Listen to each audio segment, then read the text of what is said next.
14 വയസ്സ് മാത്രം പ്രായമുള്ളൊരു മോള് സ്കൂൾ കാണുമെന്നും പറഞ്ഞിട്ട് മുത്തേ ചക്ര എന്ന് വിളിച്ചൊരു ചെക്കൻ്റെ പിന്നാലെ ബെസ്റ്റി എന്ന പേരും പറഞ്ഞിട്ട് കറങ്ങാൻ പോയിട്ട് അവസാനം ആ കുട്ടീൻ്റെ ബോഡിയാണ് ആ വീട്ടുകാർക്ക് കിട്ടി. നിങ്ങളൊന്ന് ആലോചിച്ച് നോക്കി, ഇതൊക്കെ എവിടെ നടക്കുന്നത്? നമ്മുടെ ദൈവത്തിൻ്റെ സ്വന്തം നാട് എന്ന് പറഞ്ഞാൽ കേരളത്തിലാണ് ഇതൊക്കെ നടക്കുന്നത്. ഇതൊക്കെ എന്താ പെൺകുട്ടികൾക്കൊക്കെ ഒരു പാടാണ്.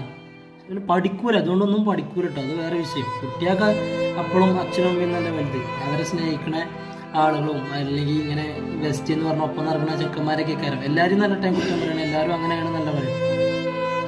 ഈ ഒപ്പം നടക്കുന്ന ചെക്കന്മാരുണ്ടല്ലോ മൃഗങ്ങളെ മാതിരിയാവും പെട്ടെന്ന്. കാരണം എന്താണോ, ഇവരുടെ ഞരമ്പുകളിൽ ഓടുന്നതേ രക്തം മാത്രമല്ല, കിട്ടണിൽ ഏറ്റവും നല്ല ലഹരി അവർ കുത്തി കയറ്റും.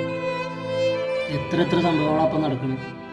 ഇത്രയും കാലം വളർത്തി വലുതാക്കിയ അച്ഛൻ്റെ അമ്മേൻ്റെയും കാര്യം ഇപ്പം ഈ കൊന്നത് മരിച്ചതൊരു 14 വയസ്സായ കുട്ടി, കൊന്നതൊരു 16-17 വയസ്സായ ചെക്കൻ, രണ്ടു പേർക്കും